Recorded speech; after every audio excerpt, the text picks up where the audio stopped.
Hello, and welcome to the Modern Dog Trainer podcast, hosted by myself, Ines McNeil, founder of themoderndogtrainer.net, where you'll find articles, downloads, courses, and coaching on the best practices for modern pet businesses. Be sure to add this podcast to your favorite listening list on Spotify or iTunes, and join our free discussion group on Facebook called Business Support by the Modern Dog Trainer.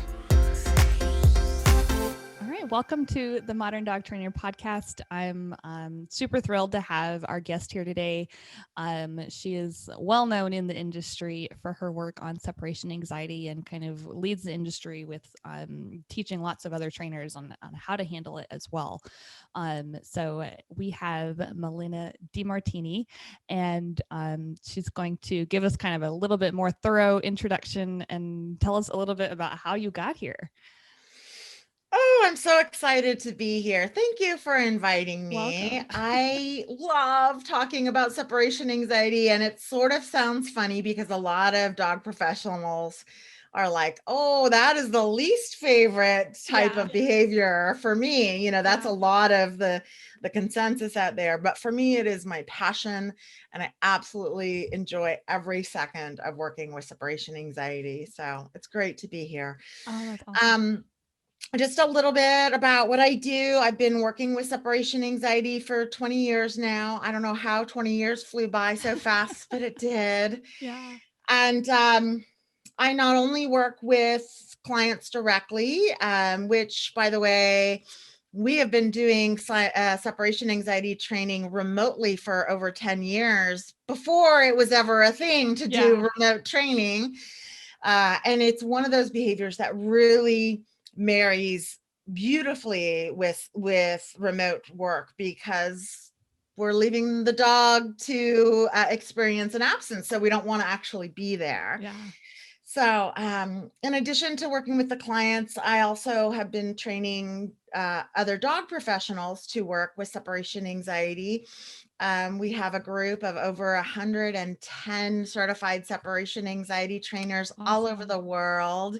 And people are really doing a beautiful job of working with this issue. Oh, that's awesome. Yeah, it's very much needed, unfortunately. I know. But I'm glad that we have you and lots of other trainers that are really getting a really good grasp on this issue with dogs and their owners. Can you tell us a little bit about what is separation anxiety? And we'll start with the basics. Yeah, let's start from square one. That's always a good place to start. Well, you know, I love that you asked this question, because I think most people sort of assume, well, yeah, I know what separation anxiety is, but we also have to remember that we may understand it to a certain degree as dog professionals, but your average dog guardian has maybe a little bit of a different view. So I think it's sort of imperative that we, not only ourselves, but with our clients, that we talk about the fact that this is a panic issue. Okay. And one of the things that comes to mind, both for dog professionals as well as dog guardians, is this is the most irrational seeming panic issue, right? Like, I always come home. Why would my dog be stressed about me not being home? But I want to remind people that there are a lot of fears and phobias and anxieties that are irrational. I mean, think about public speaking, flying on an airplane. You're more likely to get injured in a car crash than in an airplane flight, right? Yeah. And so there's a lot of illogical types of fears and phobias out there, and seemingly irrational to us. But we have to remember, it's the learner, it's the individual that is experiencing it. It is their perception, and it is very real to them. Yeah. So it's super important. And I think that one of the reasons that's so sort of crucial to get that across to your average dog guardian is, oftentimes we get the call, hey, my dog is barking all day, I need you to fix that. Or my dog is destroying the house, or peeing and pooping in the house, or whatever. And we can't fix that outward manifestation without fixing and addressing the underlying anxiety, right? I can't just say, oh, we're going to get your dog to stop barking, but he's going to remain anxious. Yeah. We have to go into that underlying anxiety to address the outward symptoms. Yeah. And that leads me actually to my next question is, what are some of the most common symptoms that you're like, this is definitely separation anxiety when you see them? Yeah, well, there's what's kind of considered the trifecta of separation anxiety symptoms that we see the most often. But boy, if we go through and look at dog body language and see all of the types of indicators that dogs have, there's a lot. Mm-hmm. But the ones that we hear most commonly are vocalization, so barking, whining, howling, particularly for excessively long periods of time when left alone. Destruction, and destruction can be anything from, chewing up a magazine to literally chewing holes through drywall. All right. Yeah. And then also elimination, peeing or pooping in the house only when left alone. So, and the thing that I want to emphasize there is that any of those three and many of the other indicators that we see could be reasons for other issues. So a dog barking all day or for a long period of time when left alone might very well be a bored, understimulated animal. They might be reactive to people walking up and down the street or sort of noises and things going on. A dog that isn't completely house trained might be peeing and pooping in the house. And even destruction can be tied to lack of enrichment, lack of exercise, and so forth. So it's important to get kind of nitty gritty and down and dirty and make sure that we have a correct rule out or rule in. And that's why cameras are the best friend of any separation anxiety person. Yeah. Yeah. I'm so thankful to live in a time where we can use that to our advantage with our work with animals. It's really amazing. Yeah. So let's dive into like some common misconceptions. I think that it really, like you mentioned earlier, having compassion and empathy for the animal that is going through their perceived worst case scenarios is a really important point to make, because that can be, I feel like, hard to change, how another being is perceiving the world as we know can be challenging. So let's talk about that for a second. So if there was sort of one thing that, and it doesn't sound like the biggest thing, but it was one thing that I wish people would know from a misconception standpoint. I mean, there's a host of things, but we'll start with one, is that people are often confused or misguided about the fact that letting the dog sleep in the bed or giving the dog treats or taking the dog on errands with them or whatever these activities that oftentimes people consider, spoiling the dog. I personally don't like that term. I want everybody to literally spoil their dog to a certain extent, right? We get dogs so that we can cuddle with them and we can love on them and all of that. But those particular behaviors from a guardian, sleeping on the bed, etc., are not, and we have research to stand behind this, are not correlated with the incidence of separation anxiety. And one of the reasons that's so important is that oftentimes people call us and they feel this tremendous guilt, like I've created this terrible problem in my dog. And it's really quite rare that someone has, not only rare, it would be such a bizarre, perfect storm that someone would have to formulate to come up with, how do I give a dog separation anxiety, right?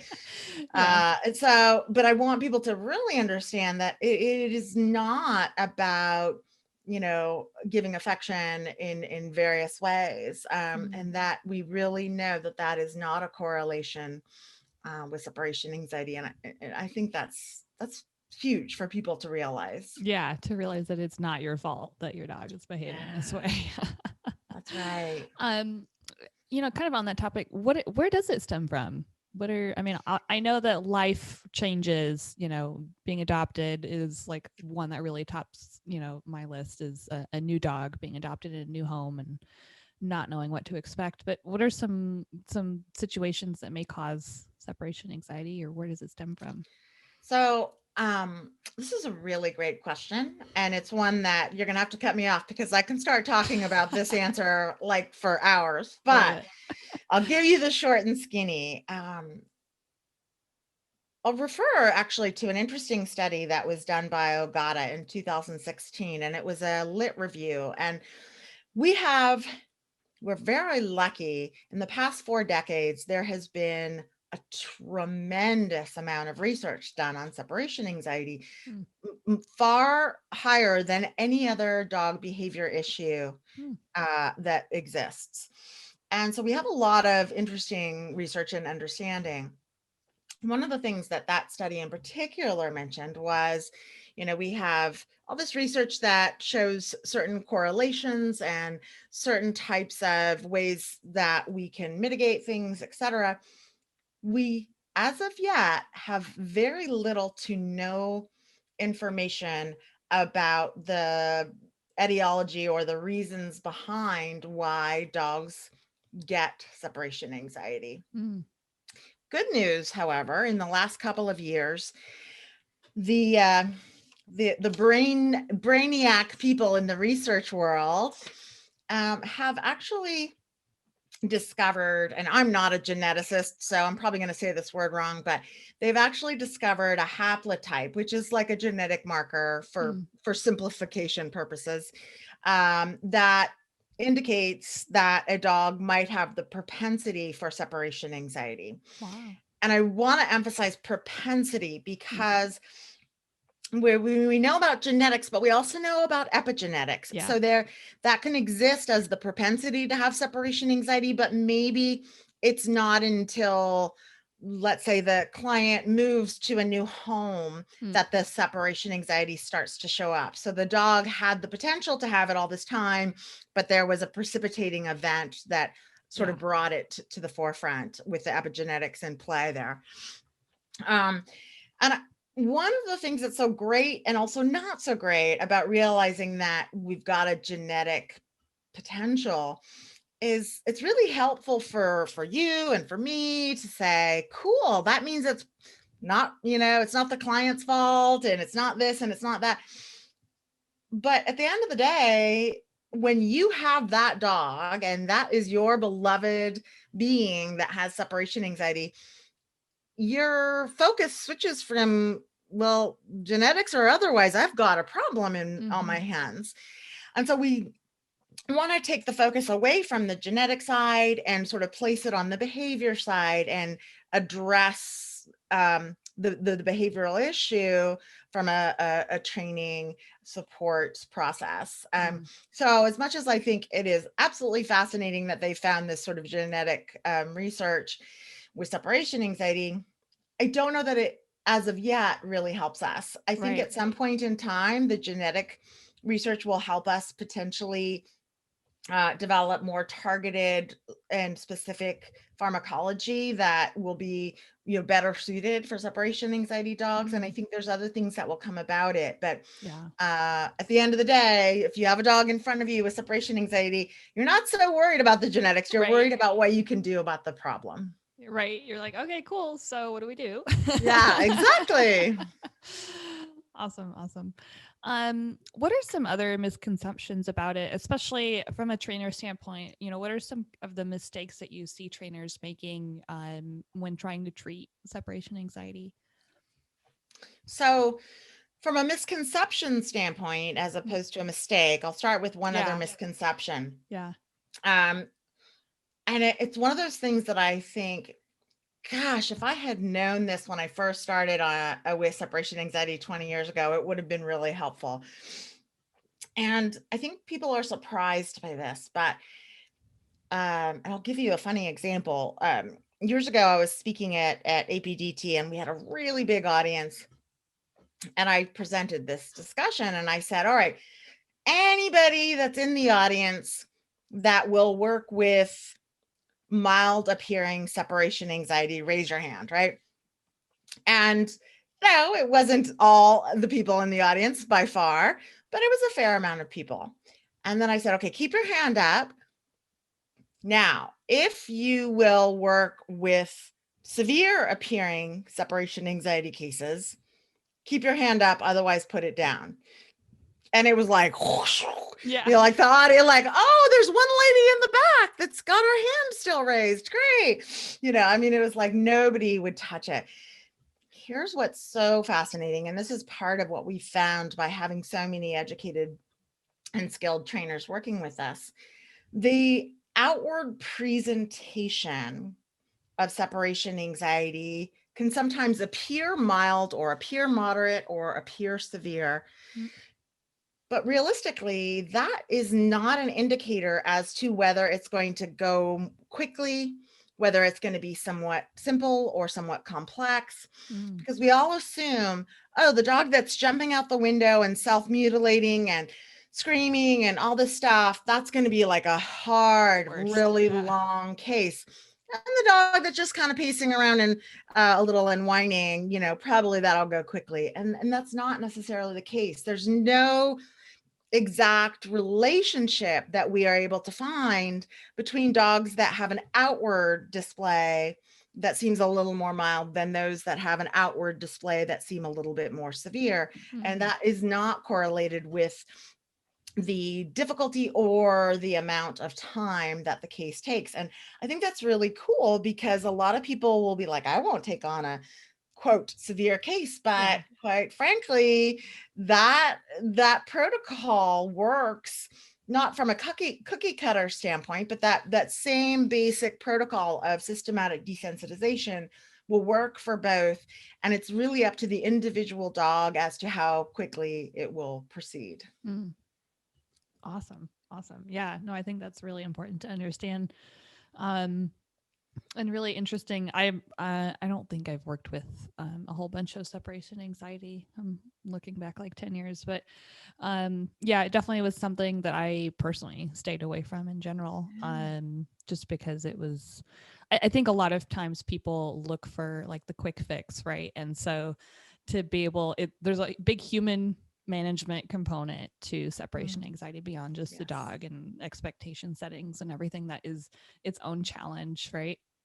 So maybe we can talk about that. Like, how do you help your trainers kind of navigate that conversation that they're going to have with their clients on whether to pursue treatment or whether to give up the dog? Like, how do you kind of help them navigate those challenging conversations? So you nailed it when you talked about the word expectations. Yeah. And in my program for dog professionals, we spend a lot of time talking about like various sort of scripts to use when talking with your average, separation anxiety dog guardian. And it's a little interesting that there is a bit of self-selection when someone that has a dog that has separation anxiety decides to reach out to a professional. There's already some made level a decision. Of commitment. They've already made some of the decision. They may not know what they're in for yet. Right. But typically if someone comes home and the house has been destroyed, they're like, you're out. You know what I mean? I mean, if they're that quick acting, they're probably not going to say, I wonder what I can do to help my dog get through this. So we do have a little bit of a self-selecting clientele. But once we start to talk to them, it is absolutely imperative that we explain to them the components of, well, first of all, this is a panic disorder. This is something that does not, this is very different than teaching your dog to sit or come when called. And we have to explain the difference and why it's different and how the process will move forward. And the most common question that we get asked, even for people that we've talked to a little bit already, is, okay, well, how long is this going to take? Right. And behind that question is really, how much money do I have to invest? How Right. much time do I have to put forth? Is my dog really going to get better? All of that stuff. And I think it's important that we really keep going back to sort of the same answer, maybe, revised in our verbiage every time, but reminding the client that it's the dog that sets the pace, that no matter how quickly they want their dog to get better, it's really 100% up to the dog and his or her ability to start to get less fearful and less anxious about alone time. And for some people, that goes relatively quickly. Okay, maybe not quick like teaching a sit, but quickly respective to others. And for some, it takes longer. And I think it's really important to get people on board with, we don't have a crystal ball. We don't know how exactly long it's going to take. What we do know is that we can make progress. And as we see that progress happening, it'll give us further and further and further insight as to, how much longer it may take to arrive at the end result that we are looking for. Awesome. Awesome. What are some kind of going back to the mistakes that you see other professionals making sometimes? What are some of those common mistakes that you see before So somebody takes your the course? the biggest, yeah, the big you're so funny. The biggest mistake that we see both on dog professional side as well as on the dog guardian side is moving too fast. I sort of cringe when I see, well-meaning people, be they professionals or otherwise, saying, "Oh, you have to start slow. Like, don't leave them for more than like 5 minutes, and then like a couple days later, leave them for like 15." And I'm like, "Oh yeah, no, that's not slow. That is the Ferrari speed of separation anxiety, right?" And so I think the biggest mistake is pushing too hard, too fast, and not waiting and reading the dog's body language to know when to move forward on to the next level. Mm-hmm. So that's probably the most common. Um, I think the one that surprises people the most, because historically in our industry, it has been the most common suggestion, is sort of dual suggestion, is to rely on crates or confinement, and also to rely on integrating interactive feeding toys Yeah. with the protocol. And I think that people really need to understand that a desensitization protocol is a process by which we're teaching the dog that alone time is not scary. And maybe the first step of that alone time is not scary is I can step out the door, count 1,000 and walk back in, right? Maybe that's the beginning. Maybe some dogs even less, but that alone time is what we're teaching them about. And so using tools, and I'm, first of all, just to side note, I'm the biggest advocate of using interactive feeding toys for and food in general to get the most efficient and effective outcome when you're doing operant behavior training. But it's a little different when you're working with systematic desensitization. And one of the problems that happens with feeding toys, and we see this all too often, and it's really heartbreaking, is that we have to think about what our antecedent arrangement is. I hand you food toy, then I leave for something scary. Food toy predicts scary thing. Yeah. And that's exactly backwards from what we might want.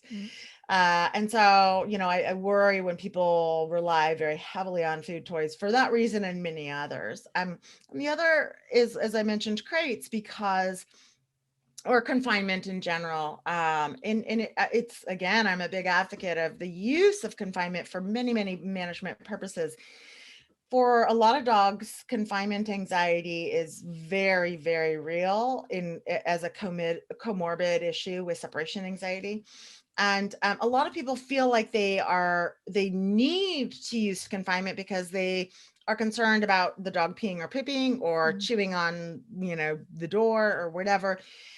But if we're always, always, always teaching in very small increments that alone time is safe. So if we start out with that 1 second, let's say, And the dog goes, yeah, I can handle that. We're not putting the dog in a situation that he's experiencing tremendous anxiety and fear and phobia.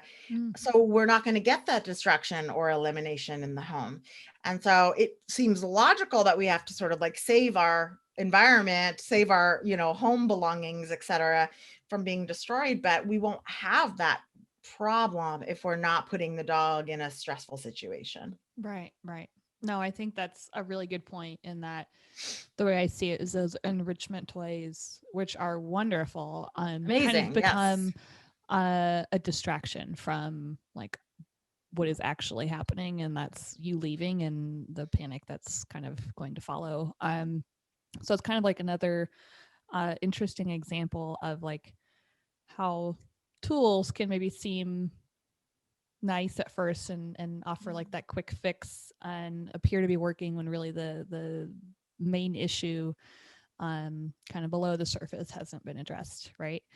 So yeah, that's exactly right. And it's interesting too, because talking about having things appear as though they're really working, it's really common for people to say, I'm going to exit the door and count to 3 or whatever.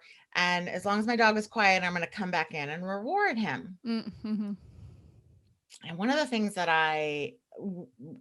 think when I think about that, I think, oh my gosh, we need to get this word out, because a couple things. One, at what point in time does that, piece of cheese or whatever you're going to give your dog become far, far too minimal for the exertion inputted, right? So the behavior of staying alone quietly and calmly for 3 seconds, oh, I got a piece of cheese. That's pretty cool. The behavior of staying alone calmly and quietly for an hour, 2 hours, whatever.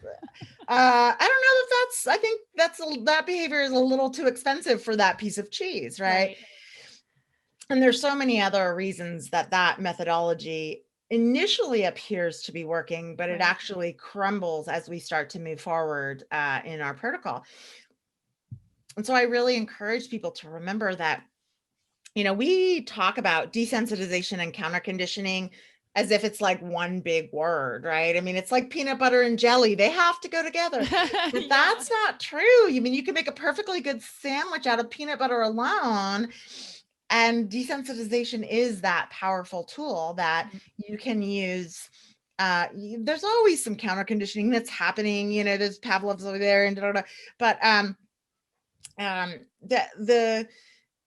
the crux of it is that if we can go through gradual exposure and teach the dog that increments of alone time are safe, we don't have to sort of complicate it by trying to give rewards at a time that is actually inappropriate for the behaviors that we're working with. Yeah. No, that's such a great way to put it. Okay, so obviously you have a wonderful proven course and program that lots of trainers have been through and have seen lots of success. I'd love to know what led you to create that and what was that creation process look like? This is such a fun and funny question. So, as I mentioned, I've been working with separation anxiety for 20 years now. And about 11 years ago, maybe a little more, I finally got to a place where I felt like, okay, I'm comfortable. Now I really feel like I get what I'm doing. I have a process, I have a methodology. I know that I won't go to, point C until I finished point A and, all that sort of thing. But I was so busy, so busy. I had so many clients that I was just working 24/7, 7 days, it was crazy. And I thought, well, I don't know who to refer to, because everybody that I knew was like, oh, separation anxiety, creating a food toy. And I was like, no, and so I was having a lot of trouble maintaining my client load. And I actually talked to Veronica Bautel is a friend of mine, but also she and Gina are just amazing with dog biz, of course. Yeah. And this was years ago, and I talked to her and I said, what am I going to do? I can't keep up with all these clients. And she said, you know what? I think you should hire an apprentice. And I was like, that's not a bad idea. Mm-hmm. So a few days later, we were catching up again. And I said, so you remember how we were talking about this whole apprentice thing? I said, well, first of all, I don't know how I'm going to have time to train an apprentice. But second of all, once I do train an apprentice, they're going to be almost equally as full as I am in a matter of weeks or months. Mm. And she said, well, if you're going to take the time to train someone, maybe you should train like 2 apprentices. And then it was like almost like this big light bulb went off in front of both of us where we're like, oh, maybe I should train 3 or more. And then we could, and so I actually truly started the program for dog professionals out of sheer selfishness, where I was like, somebody help me. Right. And I never expected that it would become something that I continued to do. I just thought I'm going to train, 3, maybe 4 people, and then I have people to refer to. But very quickly, as a matter of fact, I'll even funnier thing. I remember telling Veronica, doesn't everybody already kind of know this stuff? I mean, it's desensitization. And she said to me, I'm going to give you a challenge. I want you to teach those people. And when you finish, you come back to me and let me know if they, gave you feedback like, oh, well, I already knew all that. Right. And I was like, okay. And of course she said, I'm not going to hold back. I said, I told you so is going to come flying out of my mouth when you come back and explain that. So yeah. So that's how it started. And then I just thought, well, I've trained one group and maybe we could, train a few more. And then it really gained some popularity and people started becoming very interested in working with separation anxiety. Awesome. How was 2020 for you in the program? So there was a month or so in 2020, a month or 2, right when the pandemic stuff began in March, that things were pretty slow. Mm-hmm. And then suddenly it went the exact other direction. Yeah.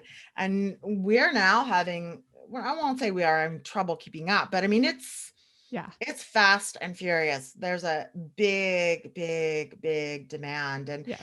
I recently saw an article, of all places, someone sent it to me, of all places, in people.com.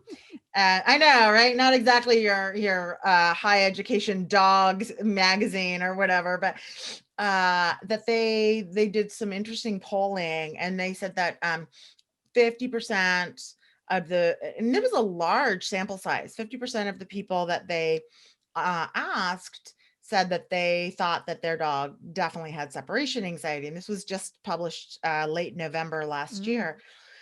Now, 50% of the US population of pet dogs would be about 38 million dogs. Yeah. That's a big number. It's a big number. Yeah. Yeah. I am hearing a lot about that as well, just with the number of people that I work with. They are seeing definitely lots more separation anxiety, especially as people are able to go back to work, and that sudden change and everything. It's definitely going to cause a spike, and just also the fact that it can be done remotely. So it's a really great kind of way to kind of almost pivot your business if you need to. It's a great place to focus on if you need that kind of assistance. Yeah, and I will give a big shout out to anybody that's listening. Please get the word out that we all need to be working on separation anxiety potential right now before we get to these post-pandemic times, whenever that may be, because it would be just devastating to think, well, I'm going back to work now. Oh, and I just discovered my first day at work that my dog is suffering from terrible separation anxiety. Like, let's put in these weeks and months that we have and try to mitigate this issue from happening. Absolutely. And educating the owners, that is a potential and that there are things you can do ahead of time to prepare for that, right? Like, and kind of plant the seed in their minds as to what's possible. I think That's is important. right. Awesome. So I like asking a couple of questions to everybody that comes on the show. So we've kind of already addressed a couple of them, so I'll just skip to the last one, and that is if there was one thing you could change or improve in the industry, what would that be? That's such a good question.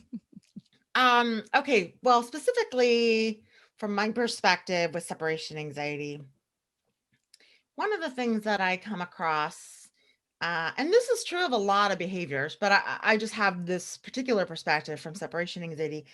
I would love to see this somewhat large chasm that exists between dog trainers and vets and vet behaviorists. I would like to see that start to close a little bit and or a lot bit, because I think that the vets and vet behaviorists are paramount to helping our clients, but I think most vets and vet behaviorists particularly do not have the kind of time or just resources Mm, to devote the day-to-day training with the client. So we both need each other so yeah. much. And I would love to see way more collaboration on this side so that we can help them and they can help us. And we all collectively, therefore, help the client and help the Yeah. dogs Yeah. because they need that help. They really do. And um, I just, that is a big dream of mine to see there be more interaction between those that are on the veterinary side and those that are trainers or behaviorists. Yeah. That's fascinating. Unbeknownst to you, the person I just interviewed earlier today for the podcast actually said the same thing to that answer, Is to that that question. right? Yeah. Well, put it So out in it's the world wonderful. then. Yeah. Yeah. That's That's awesome. fantastic. Good. Well, it was a pleasure having you. Please tell us about this wonderful course that you have, and where people can get a hold of it and how to sign up and all that. Yeah, there's actually two courses that I'll mention. The main one that we've been talking about today is the course for dog professionals, and the graduating from that course means that you become a certified separation anxiety trainer, or a CSAT, as we call them, because everyone needs an acronym. And and that course runs twice a year in January and July. Nice. There's multiple offerings from a time perspective because we have students in every time zone, and so we do offer both a 9 a.m. and a 9 a.m. Pacific, 2 p.m. Pacific time. So that somewhat covers the time zones like Australia and Singapore when we have the afternoon one, and somewhat covers the European and US and Canadian for the morning one.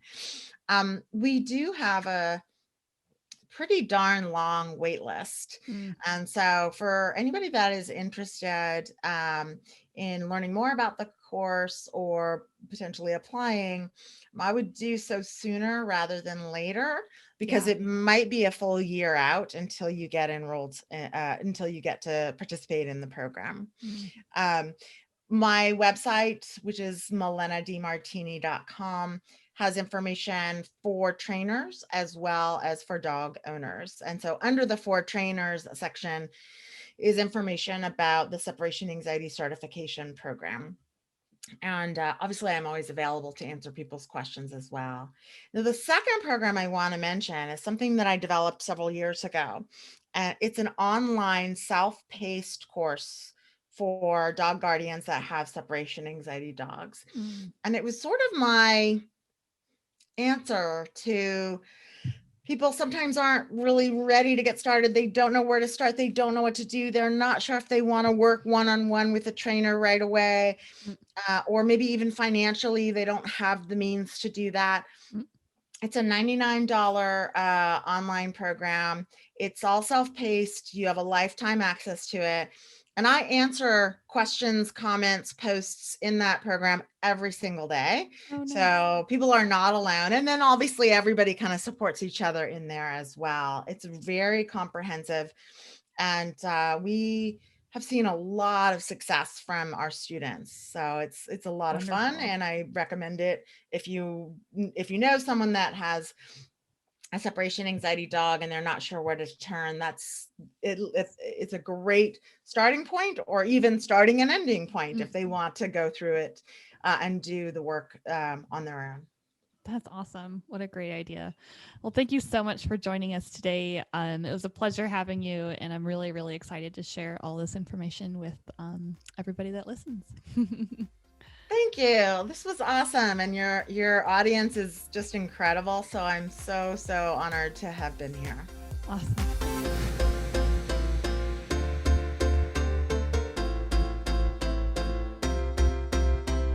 Thank you for listening to the Modern Dog Trainer podcast. If you'd like to learn more and participate in our wonderful community online on Facebook, please join our Business Support by the Modern Dog Trainer Facebook group, where we have loads of free trainings, freebies, downloads, and wonderful conversations.